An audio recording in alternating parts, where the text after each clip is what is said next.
Lucas, capítulo 21.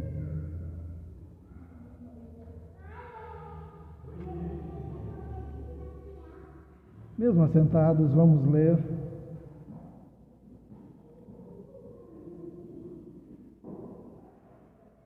Jesus estava observando, estava no templo, e Jesus estava observando e viu os ricos que lançavam seu dinheiro na caixa de ofertas.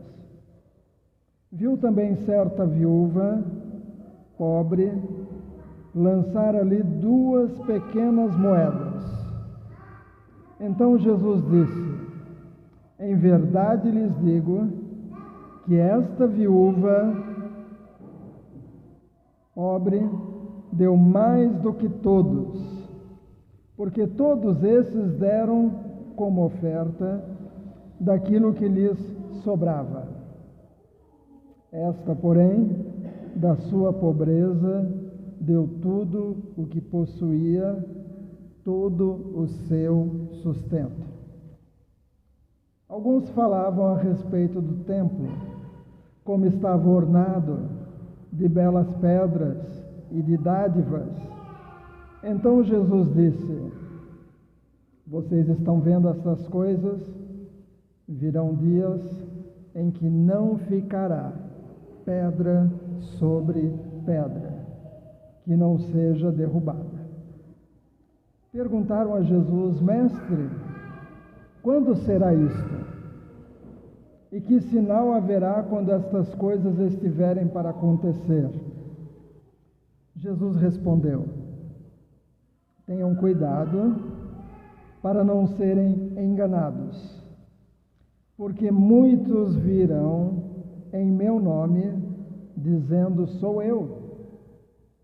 E também chegou a hora, porém não vão atrás deles. Quando vocês ouvirem falar de guerras e revoluções, não fiquem assustados, pois é necessário que primeiro aconteçam estas coisas, mas o fim não será logo. Então Jesus lhes disse: nação se levantará contra nação e reino contra reino. Haverá grandes terremotos, epidemias e fome em vários lugares. Coisas espantosas e também grandes sinais vindos do céu. Antes, porém, de todas essas coisas, vocês serão presos. Jesus está falando com os discípulos. Vocês serão presos e perseguidos. Vocês serão entregues às sinagogas e lançados nas prisões. Serão levados à presença de reis e de governadores por causa do meu nome. Isto acontecerá para que vocês deem testemunho. Tomem, pois, a decisão de não se preocupar com o que vão responder, porque eu lhes darei palavras e sabedoria, a que não poderão resistir nem contradizer todos os que se opuserem a vocês. E vocês serão entregues até por seus próprios pais, irmãos e parentes e amigos, e eles matarão alguns de vocês. Todos odiarão vocês por causa do meu nome, mas não se perderá um só fio de cabelo da cabeça de vocês. É pela perseverança que vocês ganharão a sua alma. Amém? Eu não sei se você... Tem alguém acordado ali atrás, já respondeu amém. Eu não sei se você é como eu, mas às vezes algumas frases marcam a nossa vida. Às vezes uma frase que você leu num caminhão, às vezes uma frase que você ouve de alguém, Eu me lembro que quando mudamos para o sítio, e tinha toda aquela questão de sítio, de morar no meio do mato, e carro atolado e tudo mais. Numa das nossas viagens em família, passou uma picape e estava escrito atrás: "Nós é jeca, mas é joia". Numa picape: "Nós é jeca, mas é joia". E aí aquela frase ficou. Às vezes algumas frases marcam. E tem uma frase que me marcou bastante. Já faz uns 15 anos que eu ouvi. E é interessante que a frase me marcou tanto que eu me lembro quem falou: pastor Lázaro Aguiar Valvassoura, que foi pastor por muitos anos da Nazareno Central de Campinas. Eu me lembro aonde estávamos, ali no saguão do templo, perto do final do telhado, embaixo da janela do banheiro das mulheres. Eu me lembro que era finalzinho de tarde, ainda estava claro. A frase me marcou. Era um evento, não lembro qual que era, e tinha várias pessoas chegando, inclusive de outras igrejas de Campinas, e um pastor de outra denominação chegou, abraçou o pastor Aguiar e disse: "Nós estamos na mesma cidade, quase que a gente não se vê". E a frase que me marcou foi a resposta do pastor Aguiar. Ele disse: cada um na sua trincheira. Cada um na sua trincheira. A frase é longa e profunda. Cada um na sua trincheira. Os que são do meu tempo vão se lembrar que na nossa infância a gente gostava de ver na televisão filme de faroeste, filme de bang bang, e às vezes aparecia aquela cidade assim deserta, aqueles rolos de capim rolando assim, atravessando a rua. E às vezes começava um tiroteio. E quando o mocinho usava 2 revólveres, um de cada lado, aquilo era o máximo. Mas quando começava um tiroteio, podia ser dentro do salão, dentro do bar, ou no meio da rua, o que eles faziam? Eles já viravam as mesas, lembram? Viravam as mesas e se escondiam atrás das mesas. E ficavam atirando, e às vezes levantavam o chapéu com um pauzinho, e quando atiravam no chapéu, ele atirava do outro lado. Às vezes se escondiam atrás de barricas. Barrica eram tipo tambores de água, e ficavam ali atrás da barrica, e às vezes a barrica era acertada, e de repente saía água da barrica. E a gente ficava lá preocupado se o mocinho ia conseguir se livrar. Aliás, de barrica virou, eles costumavam às vezes pôr barricas para impedir a passagem de alguém ou para se proteger, daí vem barricadas. Quando dizem o povo encheu de barricadas a rua, a origem é das barricas. Mas o tempo foi passando e as armas foram sendo melhoradas, mais potentes, alcançavam mais longe, produziam mais estrago. E quando chegou o tempo da Primeira Grande Guerra Mundial, já tivemos 2, a Primeira Grande Guerra Mundial, que eu fui pesquisar, foi 1914, que começou, 1914. Na Primeira Grande Guerra Mundial, que eles achavam que não ia durar muito tempo, mas foi até 1918. Tem um tempo dessa guerra, as armas não eram mais as mesmas, não adiantava só virar as mesas e se esconder atrás das mesas, porque a munição atravessaria as mesas. Um simples saco de areia também não resolveria. Então, uma fase da Primeira Grande Guerra Mundial foi chamada a fase das trincheiras. Cada soldado, quando ele recebia o seu equipamento, ele recebia um capacete de metal, recebia botas, recebia uniforme, recebia mochila com mantimentos, recebia cantil, recebia sua arma e recebia uma pá. A pá era para cavar trincheiras. As trincheiras eram grandes valas de 2 metros de profundidade por 1,80 m de largura. Para quem não sabe o que é, Fabiana vai mostrar 3 fotos ali atrás. Eram as trincheiras. Ali são soldados dentro de uma trincheira. A próxima foto, por favor. Às vezes as trincheiras enchiam de água e eles tinham que passar o dia inteiro com o pé dentro d'água. Daí vem a famosa doença de pé de trincheira, porque era o dia inteiro com o pé dentro d'água. Ali eles comiam, ali eles dormiam, ali eles tinham que às vezes dormir em pé. E a Primeira Grande Guerra Mundial durou muitos anos. E eles ficavam lá. E às vezes na hora do almoço, a ordem era que eles tinham que aproveitar e escrever alguma coisa para a família. Alguma carta. A última foto, por favor. Essa foto é uma foto aérea. Aquelas marcas assim são as trincheiras e aqueles buracos eram onde as bombas caíam. Até hoje tem a foto aérea, dá para perceber as trincheiras e os buracos das bombas.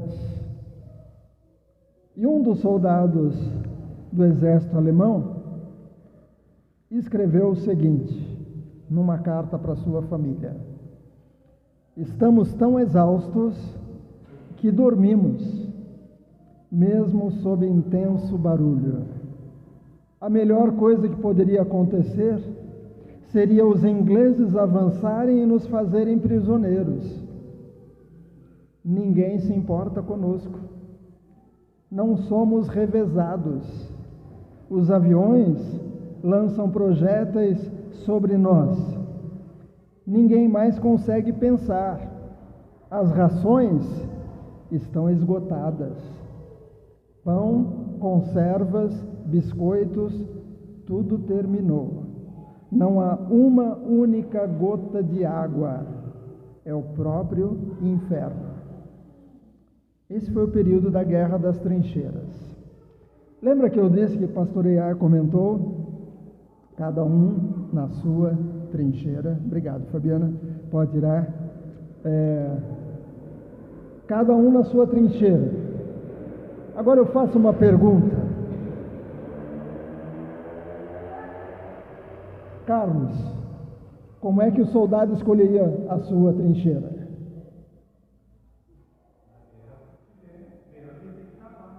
Ele nem escolhia, né?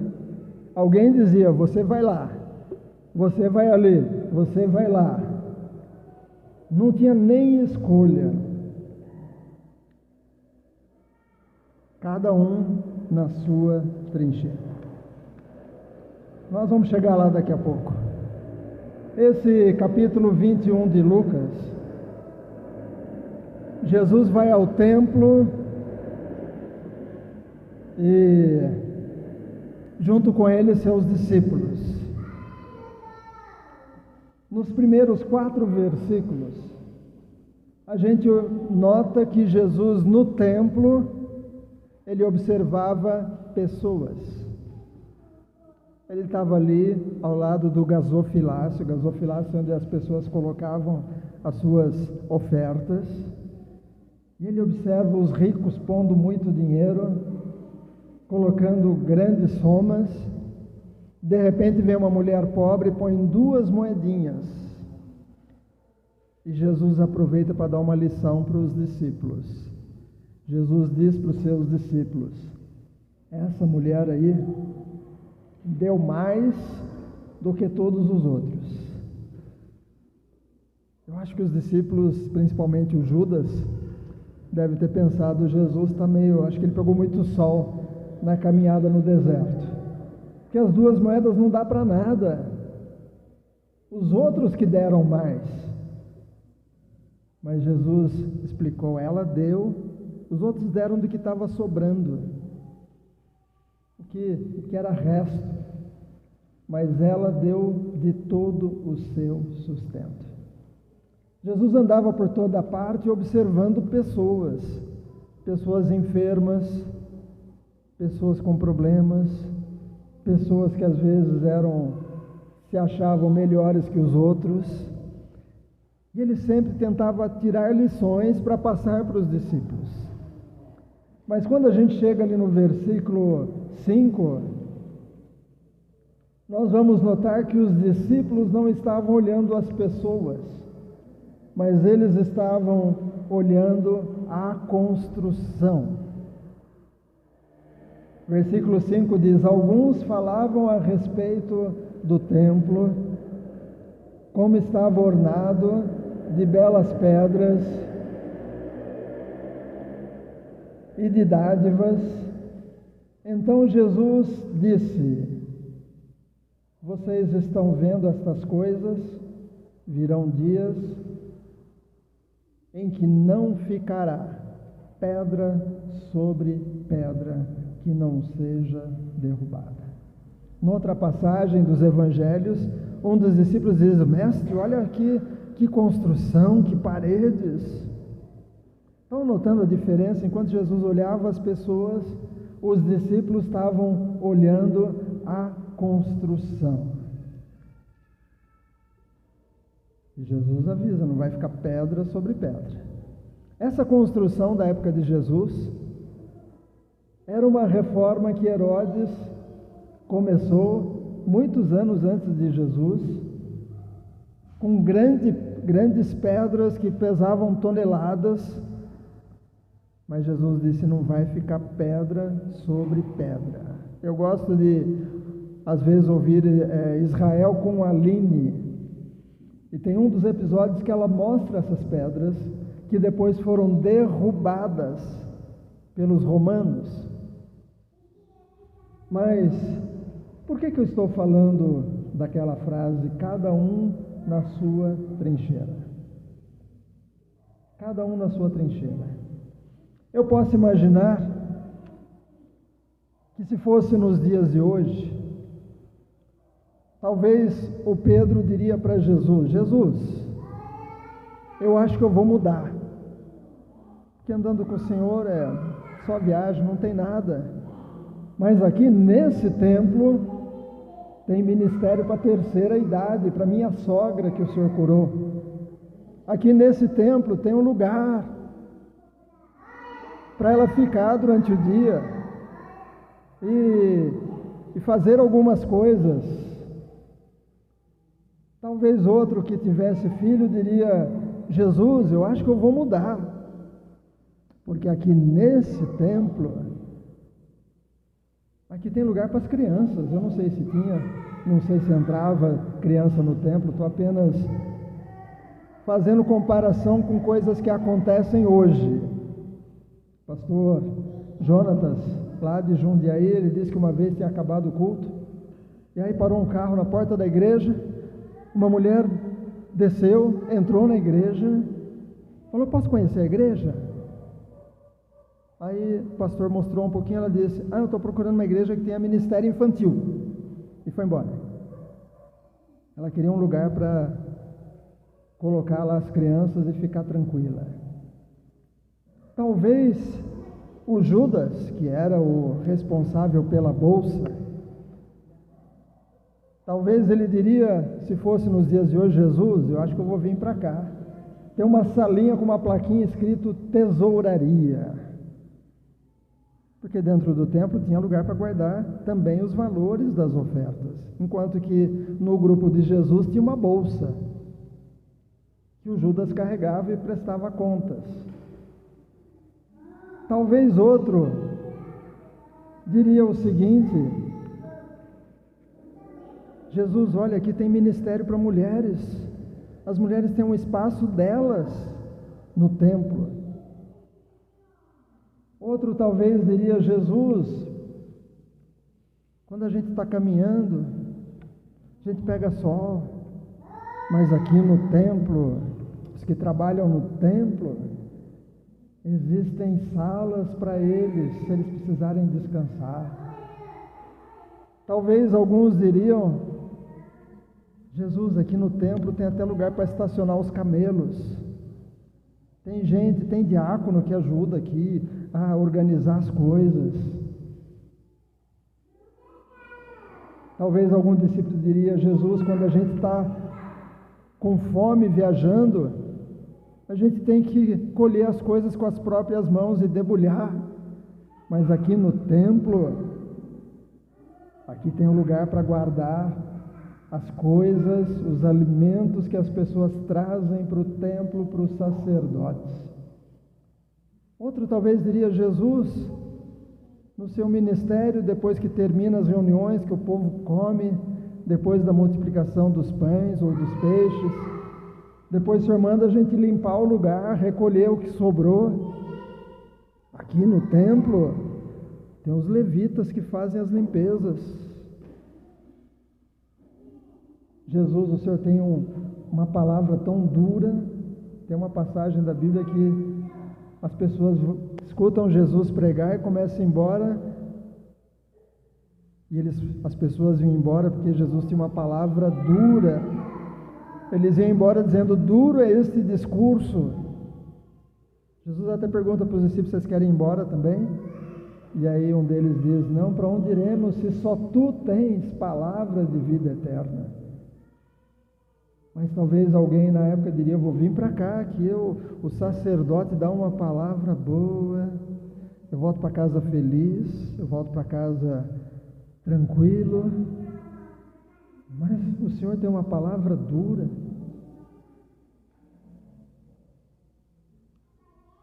Cada um teria alguma razão. Cada um. Talvez alguém diria: Jesus, no seu ministério é tudo ao ar livre. Aqui tem construção, aqui tem cobertura. Cada um diria alguma coisa. Talvez você conheça pessoas que estão atrás de motivos para mudar de igreja. Motivos. Eu me lembro quando a igreja ainda era lá em cima, Edna, Pedro, é dessa época, né? Teve uma vez que a igreja estava até cheia, e aí no final do culto a Iracema disse o Pedro, que o Pedro era pequenininho, o Pedro estava ali sentadinho dizendo: enxerido, aquele é enxerido, aquela lá não, aquele ali é enxerido. Quando ele estava dizendo enxerido, é visitante, né? Aquele é enxerido, aquela lá é enxerida, né? Mas eu lembro que quando eu estava lá, a igreja não conseguia nem mesmo pagar o aluguel, precisava de ajuda da Nazareno Central de Campinas. E aí um pastor de Campinas que estava aposentando insistiu, dizendo: por que você vai ficar lá? Vem para cá, vem cuidar da igreja, eu estou me aposentando, eu entrego a igreja para você. Ele começou até a dar a lista das coisas que, para dizer para mim, vai ser mais vantagem. Mas eu não tinha sentido nada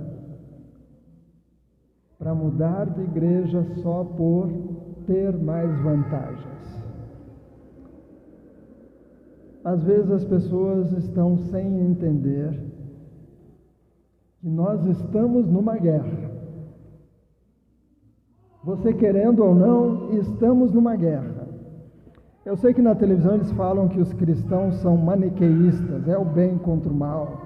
Eles falam assim num jeito de deboche, dizendo: os crentes acham que é tudo bem contra o mal. Mas é o que a Bíblia diz. É uma luta entre o bem e o mal. E não tem time do meio.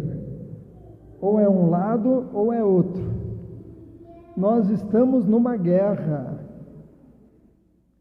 E na guerra não é o soldado que diz: eu cansei dessa trincheira, é muito molhada.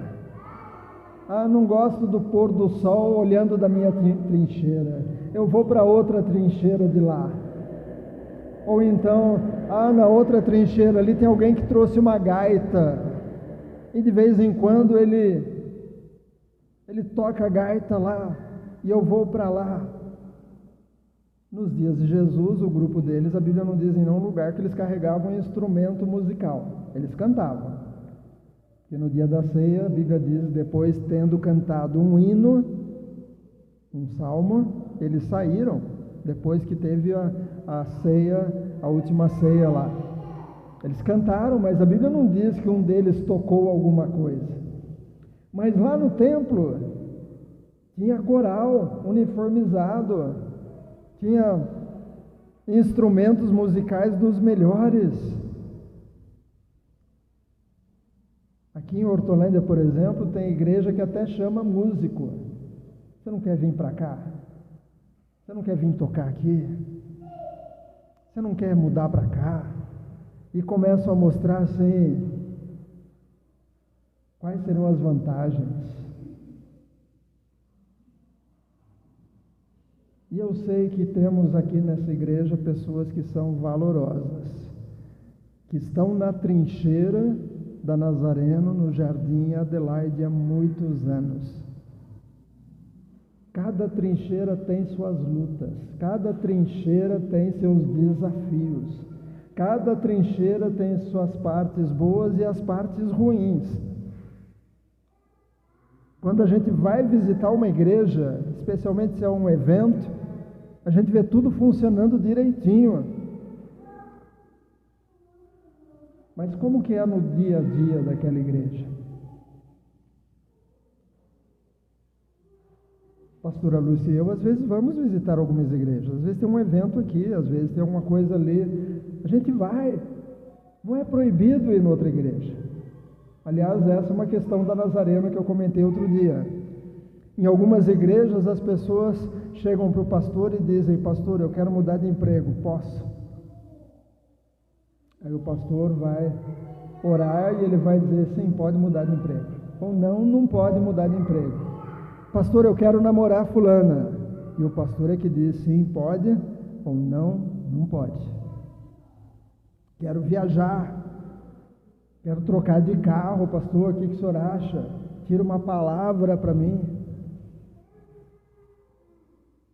Pastor Anípcio que disse que na Nazareno é mais difícil ser crente, porque é você quem tem que tomar as decisões, se vai namorar, não vai namorar, se vai casar ou não vai casar, se vai mudar de emprego ou não vai, é você. Nós temos desafios, e há um grupo que faz muitos anos que está aqui, e outros que têm chegado e têm compreendido que nós estamos numa trincheira. Lá em 2 Timóteo, abra aí a sua Bíblia, 2 Timóteo, capítulo 2, versículo 4.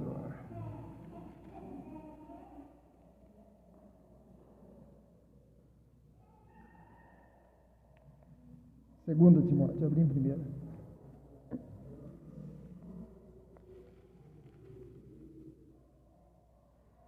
Nenhum soldado em serviço se envolve em negócios desta vida, porque o seu objetivo é agradar aquele que o recrutou. O soldado, o objetivo dele é agradar aquele que o recrutou. É interessante que depois que os discípulos falam para Jesus das paredes, da construção, das dádivas, Jesus disse: não vai ficar pedra sobre pedra.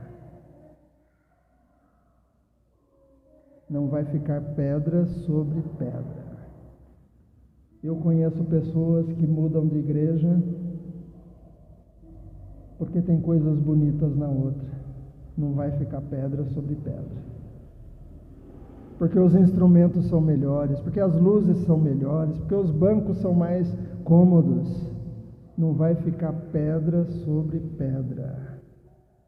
A semana foi uma bênção. Na quinta-feira tivemos a nossa live missionária com o pastor Pablo, que está com uma tribo lá no alto do Peru, os Guajums. E ele mostrou fotos da igreja, chão batido, paredes de tábua, às vezes teto de sapê, aquelas palhas. E às vezes a gente olha para o que a gente tem e reclama. O pastor Pablo disse que fez uma viagem missionária com alguns jovens, e quando voltaram, os pais agradeceram para ele, dizendo: meu filho não fica mais pedindo roupa de marca, porque depois que o meu filho foi lá e conheceu o que algumas pessoas passam, agora não fica pedindo roupa de marca.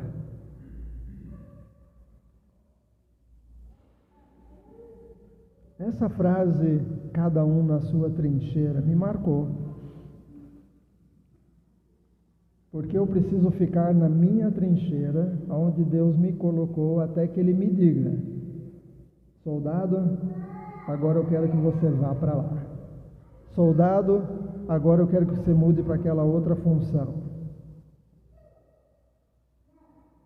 Às vezes havia fileiras de trincheiras. No alto da França, no limite lá, foram quilômetros de trincheiras. Quilômetros. E entre as trincheiras do exército de cá e as trincheiras do exército de lá, havia uma área que era chamada de zona sem dono. Terra de ninguém, alguma coisa assim, acho que era terra de ninguém. E se alguém andasse ali, levaria tiro.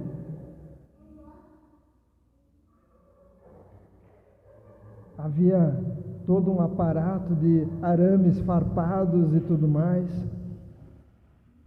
mas cada soldado tinha um lugar para ficar. Eu louvo a Deus, porque Deus tem levantado soldados aqui. Quando a gente vai numa outra igreja e a gente ouve uma palavra, às vezes um congresso, se eu gosto da palavra do pastor, eu não vou dizer: pronto, vou mudar para cá, gostei da palavra do pastor. Não, eu vou aprender alguma coisa para trazer para cá. Quando a gente vai noutra igreja e vê algo que a gente fala: puxa, gostei da ideia. O correto não é dizer: vou vir para cá. O correto é dizer: Deus, será que dá para fazer algo parecido lá? Eu gostei dessa direção que eles tiveram aqui. Deus, o Senhor quer que eu faça algo parecido lá? Deus, eu gostei do jeito que eu fui recebido como visitante. Será que eu também posso lá ser do grupo que fica na frente para receber as pessoas? Às vezes entregar a balinha, às vezes cumprimentar, às vezes ajudar a achar o banco. Deus tem um lugar para mim e para você. Dê o seu melhor no lugar que Deus te colocar. Se um dia Ele disser: agora eu quero te usar em outro lugar, e Ele for muito claro, não é alguém te chamando, não é alguém te chamando, mas é o próprio Deus chamando e depois confirmando, aí sim muda de trincheira. Porque nesse bairro tem muita gente que ainda não conhece Jesus. Nesse bairro tem famílias como a sua. E Deus conta comigo e conta com você aqui, nessa trincheira. nessa luta do bem contra o mal. Quando nós ajudamos alguém a mudar de vida, abandonar aquilo que não é bom para ela e passar a seguir aquilo que Deus tem para ela, é uma luta do bem contra o mal. Quando nós ajudamos um casal que está com problema, brigando, e de repente o casal se acerta, é uma luta entre o bem e o mal. Nós estamos numa guerra. O capítulo todo, depois, Jesus vai dizer, vai piorar, vai acontecer isso, mas vai ser só o princípio das dores, vai acontecer aquilo outro. E aí ele termina dizendo, o Senhor, lá dentro, estou lá em 2 Timóteo, Lucas, capítulo 21.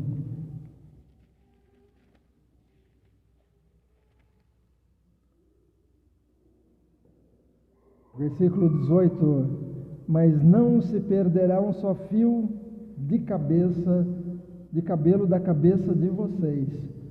É pela perseverança que vocês ganharão a sua alma.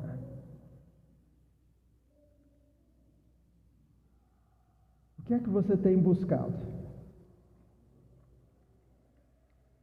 O que é que você tem buscado? Eu ouvi uma frase uma vez que me chamou a atenção, além dessa do pastor Aguiar, cada um na sua trincheira, mas foi um pastor que disse que muitos cristãos hoje, muitos crentes, eles buscam onde tem mais custo-benefício. Onde eu tenho mais custo-benefício? Ou seja, com a minha oferta, o que é que eu ganho em troca? Se eu dou R$3 em tal igreja, o banco é duro. Mas se eu dou R$3 na outra igreja, o banco é almofadado e tem ar-condicionado. Se eu dou R$3 aqui, a igreja é assim. Mas se eu dou os mesmos 3 ali, eu tenho isso e aquilo outro a mais. É o custo-benefício. Quando na realidade nós, como cristãos, precisamos perguntar, aonde é meu lugar? Aonde o Senhor me quer? O que o Senhor quer que eu faça lá? Eu vou dar o meu melhor. Depois em casa leia o restante desse capítulo e vai descobrir que o que Jesus falou aqui, uma parte se cumpriu com os romanos entrando e derrubando tudo. Aonde tem hoje a mesquita lá, Al-Aqsa, que é onde os judeus desejam usar o monte e refazer o templo que foi destruído. Hoje tem um pedaço que é o Muro das Lamentações, aquele lugar que os judeus ficam orando de frente para o muro, e eles fazem papeizinhos e colocam dentro dos buracos lá, com orações. O sonho dos judeus é poder ter de novo o templo reconstruído. As roupas já estão prontas, as roupas dos sacerdotes. O candelabro já está pronto. Já tem gente estudando para quando for reconstruído o templo, voltar a funcionar como nos dias de Jesus, com sacrifício e tudo. Tem inclusive faculdade lá, para os que são da família de Levi, acho que eles chamam os Corrém, alguma coisa assim. Eles já estão se preparando para quando o templo voltar, eles já estarão prontos para reconstruir e voltar a funcionar do jeito que era antes.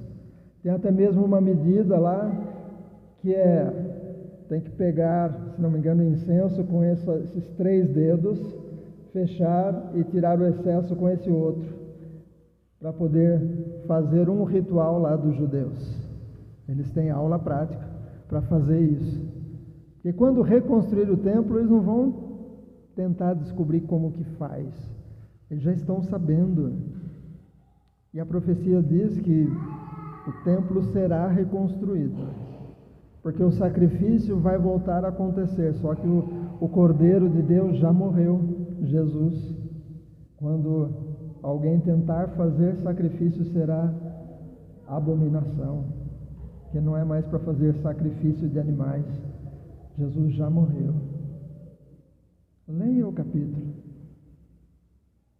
mas observe principalmente, Jesus olhava pessoas. Os discípulos estavam olhando construção. Vamos olhar as pessoas.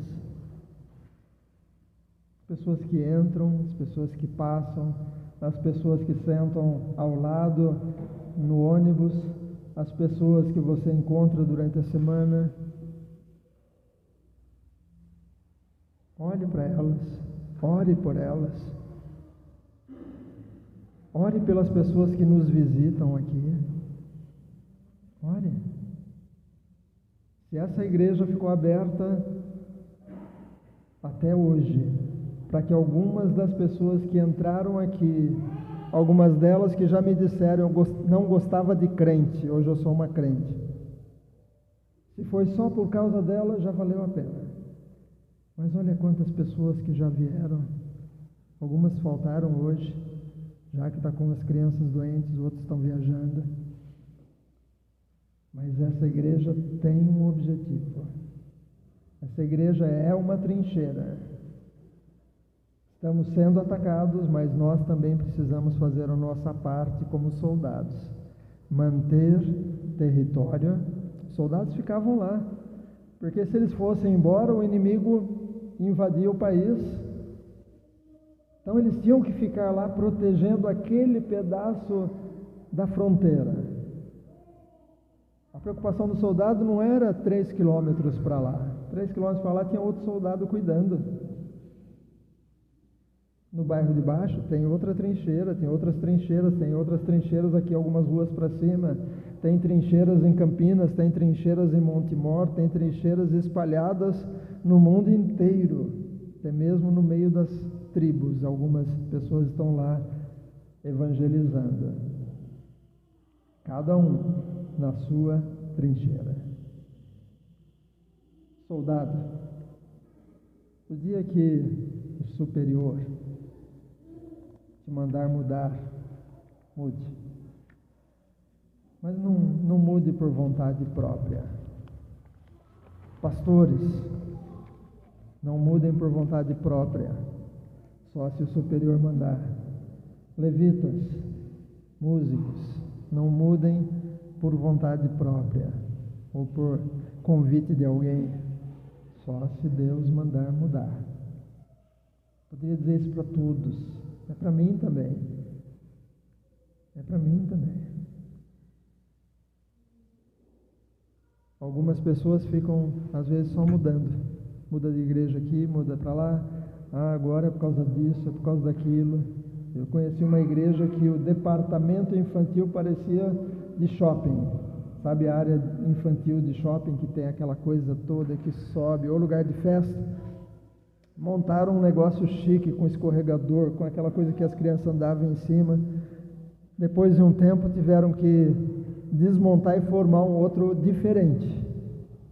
Porque aquele as crianças já não tinha mais graça, já conheciam tudo.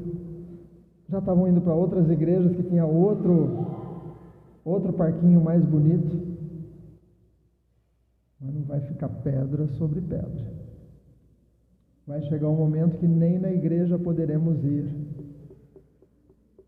Nem na igreja poderemos entrar. A gente vai ter que se reunir, às vezes, às escondidas. Alguns países ao redor do mundo, os cristãos vão orar dentro da caverna. Mas não é que chegam lá e dão a mão para outro cristão para orar junto, porque eles não sabem se o que o outro que está lá na caverna é soldado, que está tentando descobrir quem é cristão, ou se é um cristão de verdade. Então eles entram na caverna, acham um cantinho e ficam lá sozinho orando. E às vezes, 2 metros para lá tem outro cristão orando também. Um pouquinho mais para lá tem outro orando também. Mas eles não sabem quem é quem. Numa igreja, na hora de uma reunião, aliás, não era nem numa igreja, era fora, entraram alguns homens com roupa de soldado e avisaram: quem quiser desistir de ser crente pode ir embora. Alguns saíram, mas alguns disseram: nós vamos ficar. E quando ficaram só os que decidiram que estavam prontos para tudo, aqueles homens disseram: a gente também é cristão. A gente queria saber quem que era cristão de verdade aqui. E tinha muita gente infiltrada nas igrejas só para saber os planos, só para descobrir quem era quem. Onde é a sua trincheira? Fique na sua trincheira e dê o seu melhor. Vamos orar? Senhor, obrigado, porque o Senhor deseja dar a cada um de nós a oportunidade de participar nessa batalha do bem e o mal. O Senhor quer usar cada um aqui, cada um tem habilidades numa área, cada um tem conhecimento de alguma situação que pode ajudar o corpo inteiro, cada um tem um dom ou mais que pode servir para o crescimento da igreja. E, ó Deus, como soldados de Cristo, nós queremos te pedir que o Senhor nos encoraje a permanecer na posição, permanecermos aonde o Senhor nos colocar. Eu te peço por mim também como pastor. Ó Deus, o dia que o Senhor quiser que eu vá para outro lugar, que eu compreenda. Mas se isso não acontecer, que eu dê o meu melhor aonde o Senhor me colocou. Meu Deus, eu te peço por aqueles cristãos que estão pulando de igreja em igreja, cada vez atrás de uma novidade diferente. Nesse trecho da palavra, Jesus até avisa que vão surgir pessoas fazendo sinais e prodígios e vão enganar a muitos. Jesus, que a gente não seja enganado, que a gente não seja seduzido por situações que levam pessoas a ficar pulando de igreja em igreja, atrás de novidade, atrás de algo diferente, mas que a gente compreenda a palavra e que a gente ande em santidade, que a gente ande de forma correta, tudo aquilo que não estiver bem, que a gente perceba para corrigir, em nome de Jesus. Amém. Deus abençoe todos vocês e os que são da minha época de Bang Bang, as histórias. Eu gostava do James West. Eu lembro que eu era garoto e o James West, de vez em quando, ele colocava a mão aqui atrás, tirava um fósforo e ele fazia alguma coisa com aquele fósforo. Eu me lembro que uma vez eu achei uma caixinha de fósforo, daquelas de papel que abria assim, e eu descosturei a etiqueta do meu casaco e eu andava com uma caixinha de fósforo escondida aqui atrás, e eu ia para a igreja com aquele casaco todo importante, com um fósforo aqui atrás, né? Já fui criança também, né? Já fui, você está rindo, mas tem uns aí que já fizeram um monte de coisa parecida, né? Mas que Deus te abençoe, em nome de Jesus.